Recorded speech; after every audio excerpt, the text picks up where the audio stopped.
Okay, great. Since it's 1 o'clock, we can go ahead and get started now. And then I'm sure people will join in while we're getting started. Um, if you haven't already, feel free to introduce yourself in the chat whenever you join. And then we'll make sure to send the recording out. So if anyone joins later, then you'll definitely see everything in the recording. So I'll go ahead and introduce myself. It's great to see everyone here. My name is Paige Swanson, and I'm the co-executive director of the Student Basic Needs Coalition. Our mission is to empower students and administrators across the country to both design and implement solutions to the basic needs crisis on college campuses. Recently, we focused on increasing SNAP enrollment and have been able to unlock over $665,000 in benefits for students. We're really excited to share how we've been able to do that with you all, and we're hoping that we can help you all implement some of these strategies on your campus, since SNAP is such a great resource.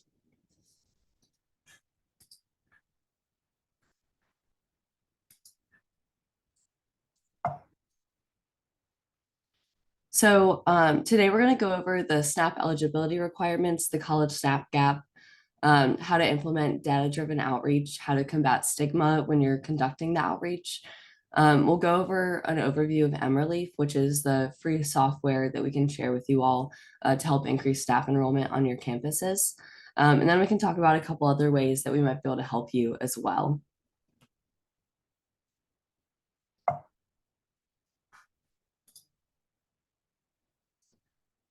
The Supplemental Nutrition Assistance Program, also known as SNAP, has also been called food stamps or EBT. Those are other ways you might have heard it referred to in the past. Right now, it's one of the top federal solutions to food insecurity. It provides dollars directly in people's pockets to be able to purchase groceries and choose what they want to eat. It's a debit-like card with a monthly monetary allotment, and the amount depends on income, expenses, household size, all of those sorts of things. And students are able to spend this money on a variety of retailers for groceries, including campus retail locations. So some of your campuses might even allow students to use SNAP benefits there now.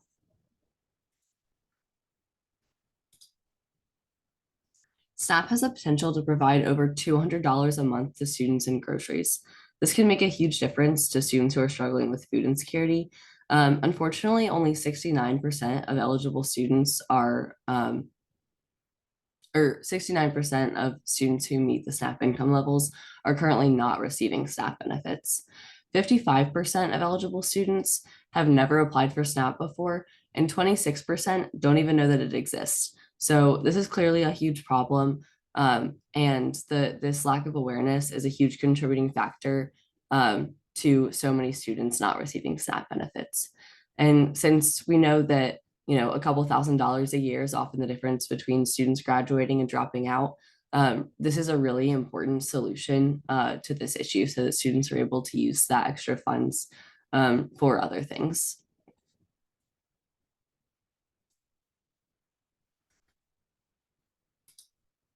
In general, SNAP eligibility depends on household size, income, and expenses.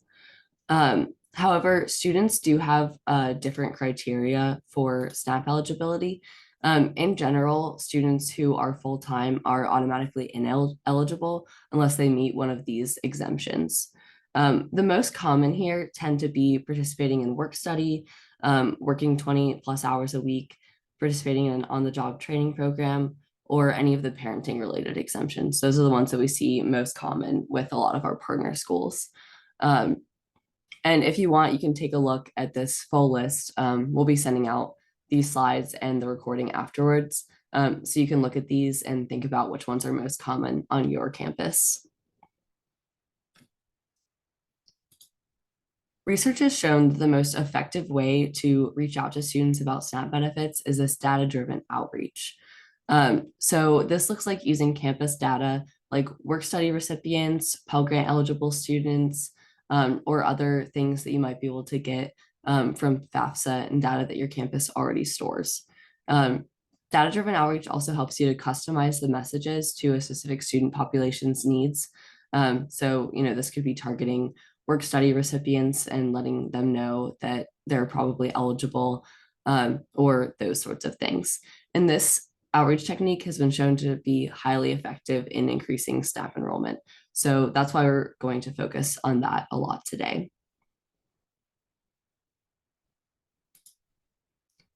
To begin data-driven outreach on your campus, it's important to take a look at what current basic needs outreach already looks like. So thinking about what departments, offices, or community organizations are currently offering resources. This could be a campus food pantry, maybe a scholarship office, or maybe there's, a social work group or other organization that's near your campus that maybe you're already partnering with, or that students have been referred to in the past. Um, then once you identify where students are currently receiving resources, um, try to look into ways that they found out about them. So did they find out about them through their peers? Have there been emails going around to market these efforts?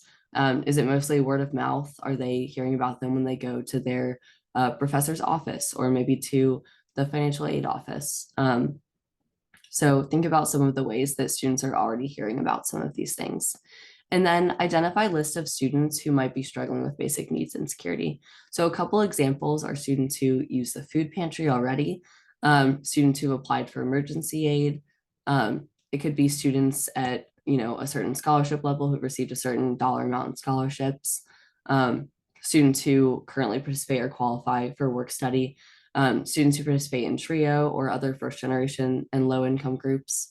All of these can be ways to identify students that might need more basic needs assistance. Since starting data-driven outreach can be really overwhelming at first, it's good to look into who's already using data to outreach to students currently. So commonly on campuses, this looks like marketing, fundraising, student affairs, financial aid staff. For example, your financial aid office might conduct outreach to scholarship recipients or students who are participating in work study. The marketing team also probably does a lot of data-driven outreach for a variety of different groups. Reach out to these departments to figure out what data points they use, how they do their outreach, and current challenges and successes. And this will help guide the outreach on your campus, and help you figure out, what's been successful for other departments and how you can implement this into basic needs outreach.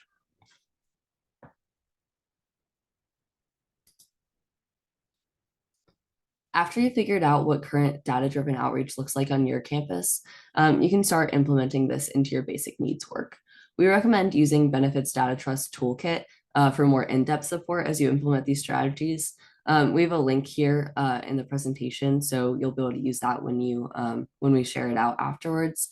But it includes a lot of useful data like mapping data that your school already has, like from financial aid, and how you can use that to identify who might be eligible for certain benefits, including SNAP. You can also explore the available data that your school already has. So what data points do you need? Who owns it on campus? So who already has access to this, and is it possible to get? So it's really important to partner with all these key campus departments who hold the data, connections to students, so that you can communicate to the students, and also the evaluation capabilities, which is something that a lot of schools will leave out at first when they're working on this. So making sure that you're partnering with the people on campus who can help you evaluate your outreach efforts to figure out which ones are most effective.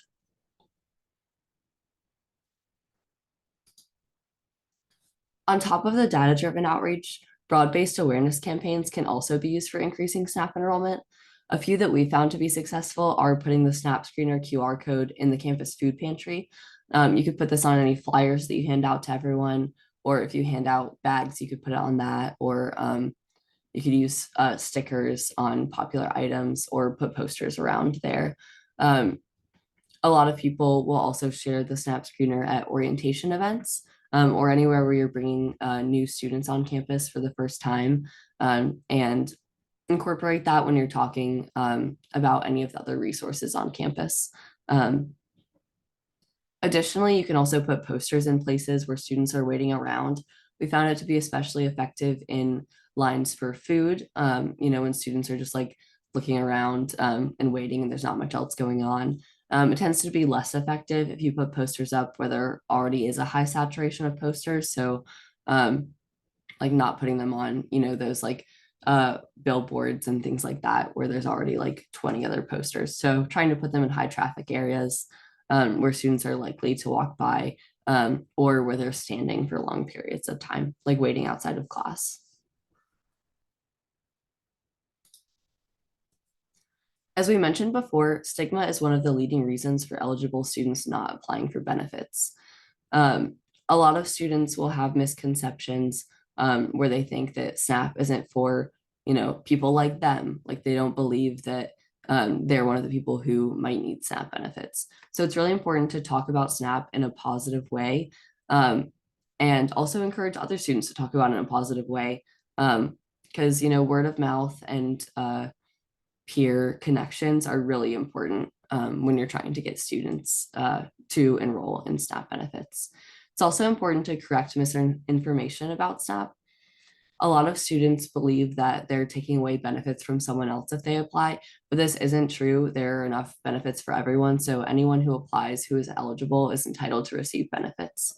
And a lot of students are worried about that and worried about taking it away from someone that they view might need it more than they do. Another way to counteract the stigma around SNAP is sharing stories. So this can be in a one-on-one interaction. If you're talking to a student who might qualify for SNAP or might benefit from receiving SNAP benefits, then,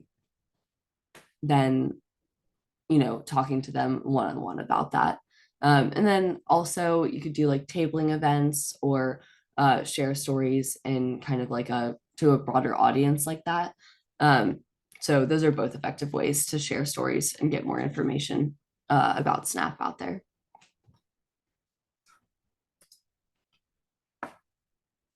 It's also important to use language that normalizes the experience of accessing basic needs resources.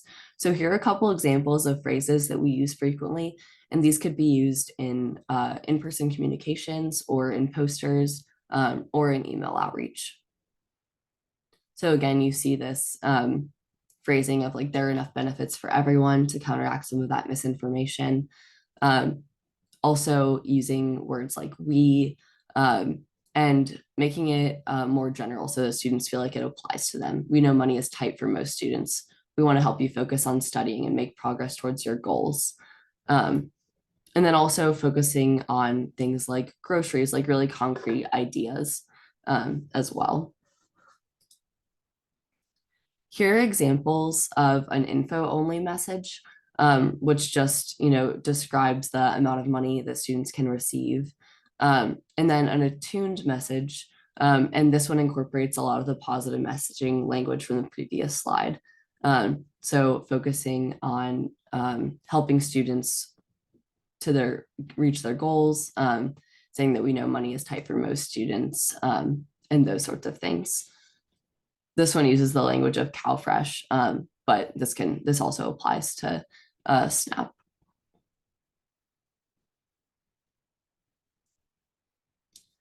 Now we're going to go over a couple of example materials. All of these are from last year during COVID when some of the eligibility requirements for students were expanded. So this postcard says they might be receiving it because they have an EFC of 0 on your FAFSA. And so that was one of the eligibility requirements for the COVID expansion. So don't use this exact language on your things because these are more, it's not necessarily up to date, but you can edit this to use the eligibility criteria that is active currently. And so again, you see a lot of similar things as on the previous slides. This emphasizes that there are enough benefits to help everyone who is eligible and all eligible students can apply. So it's important to kind of offset some of that stigma and misinformation at the beginning. And then it's also really helpful to list a specific reason why students are receiving this communication so that they know that it wasn't just sent to everyone. So this one specifically mentions the EFC of 0. You could also replace this with information like, since you participate in work study, or since we know that you work 20 hours a week, or since we know that you have a child at our campus daycare facility. Those are all like targeted outreach messages that you could use. This is another more simple one that people have used on like a sticker or a postcard or something smaller. It just says college hunger is not a rite of passage. So it's emphasizing that, students don't shouldn't have to go hungry just because they're in school. This one emphasizes the storytelling aspect. This is one of the more broader like awareness campaign versions of storytelling, where someone hosted a tabling event and had people write why SNAP was important to them. But storytelling is also important in those one-on-one conversations when you're meeting with students. So if you can share a story of another student who's applied for SNAP benefits and how it's helped them, or if you personally have, that helps a lot so that students know that they're not the only one and don't feel so alone. Currently, we have a partnership with Emrelief. And so they're a nonprofit software organization, and they've developed an eligibility screener that's super easy and is really fast to apply. And they've had a huge impact in increasing SNAP applications. So they increased staff enrollment by 23% in Kansas. They increased staff enrollment of seniors in California by 48%, and have increased staff eligible leads across all of their partner organizations by 52%. So this is one of the reasons why we really want to share this tool with you all. We are able to share the eligibility screener and their simplified application with you all for free. So we're really excited to be able to provide this resource so that you can help get more students enrolled in SNAP.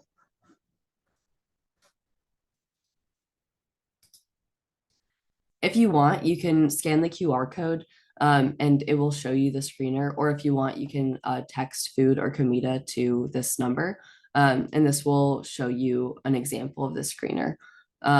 This link can be used, to look at it and see like a sample, but you don't want to share this link with students because we wouldn't be able to track your data on this one since this is just like a tester.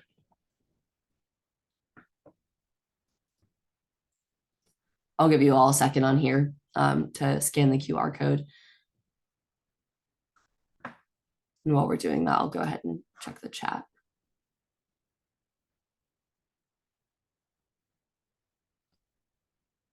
Okay, I see a question on here. Can international students with at least a kid who is a US citizen apply?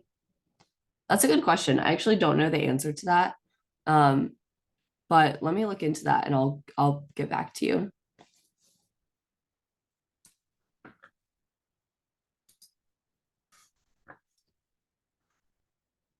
And then there's another question in our Q&A here.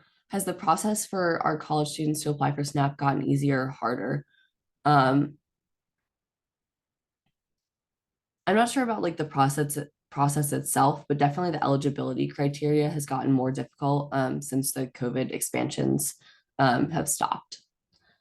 So previously during COVID, students who qualified for work study but they didn't have to participate, they were able to receive SNAP benefits, but that's been taken away. So now there are a lot fewer opportunities for students to qualify. I think the best way to support students in getting approved right now is emphasizing that students should only include people in their household that they share groceries with. So students don't have to report their parents' household income for SNAP applications unless they live with them and share groceries with them. But if they live separately, they only have to report the income of people that they share groceries with. And I think that that's something that a lot of students don't know because it is different from the college financial aid process.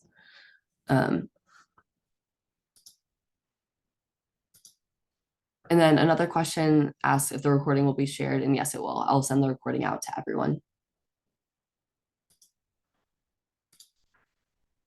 Great. Now, I think probably everyone who wants to open the screener has done so.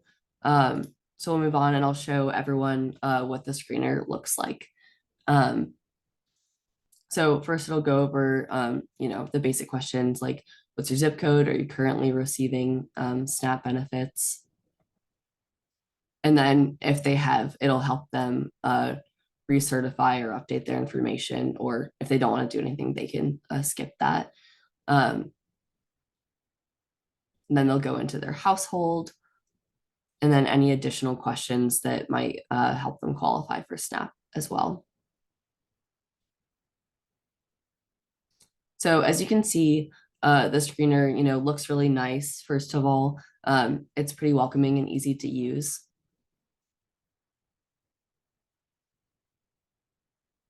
And then it'll ask about citizenship status. Um, and then here are a couple of the questions about mixed citizenship household. So I think this applies to the previous question.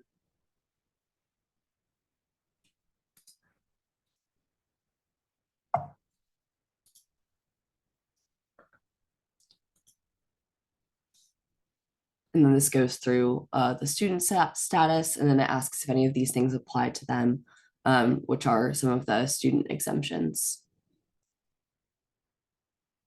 Then it will also ask for their phone number. And then at the end, it will tell them if they're eligible for SNAP or not. It'll usually give them like a reason why they're probably eligible. And then I believe that everyone here at this webinar is in one of the states where MRelief has a simplified application. And so we'll be able to give you access to that too. And through MRelief simplified application, students are able to apply for SNAP directly through the software. So they don't even have to go to the state's website. And it streamlines it and makes it a lot faster to apply. And through the software, you'll also be able to see exactly how many dollars in benefits have been unlocked, and how many students have qualified and received benefits.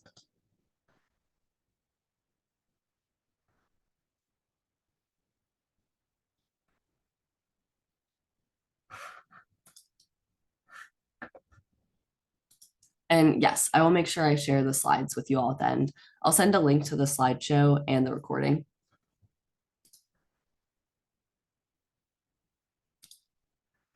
Let's see, I see Carrie asked how many hours are considered halftime. Um, I would have to look that up. I don't want to say the wrong number.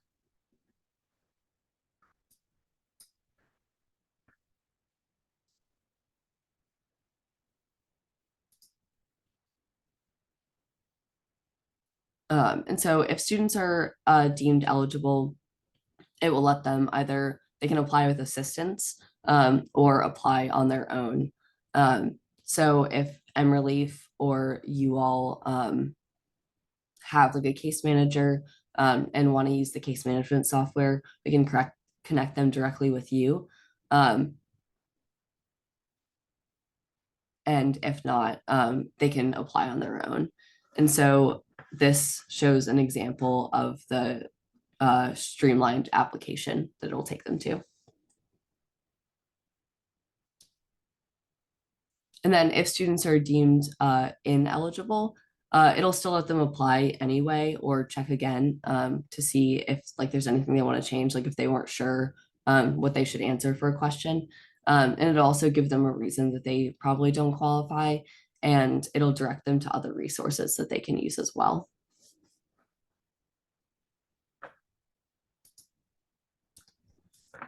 So we were lucky enough to receive a grant so that we can give out the eligibility screener and data tracking to everyone here for free.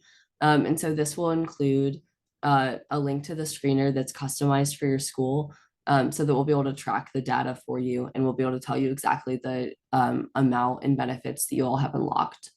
And since you all are in the simplified application states, students will also be able to apply for SNAP directly through the screener link.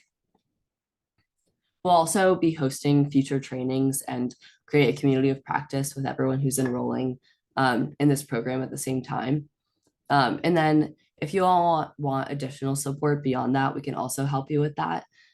So we have a case management software through Emerleaf called Johnny. And we can also offer technical support.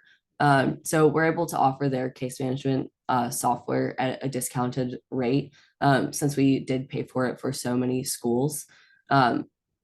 So this would be less expensive than if you were to go through the software company itself. And then if you're using their case management software, we'll be able to provide consultations for program review once a semester, and also support with any surveys that you want to develop to evaluate your program. Then we can also offer case management for you.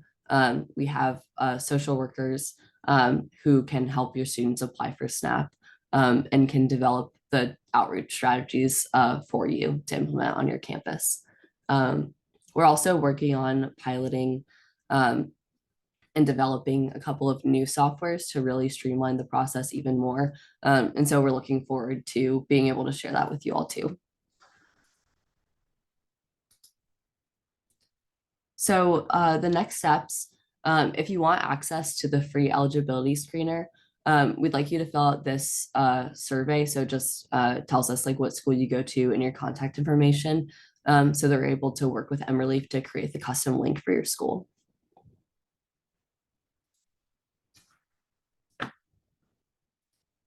And then if anyone has any final questions, feel free to put them in the Q&A box or in the chat and I can answer them. And then we'd love if you all would fill out the survey too, so that we can make sure that we're able to send you the customized screener link.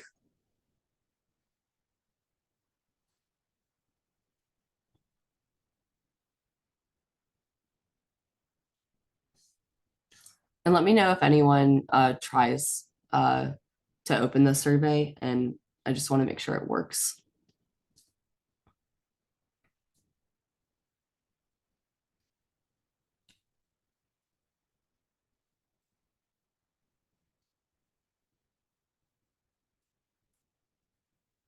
Great.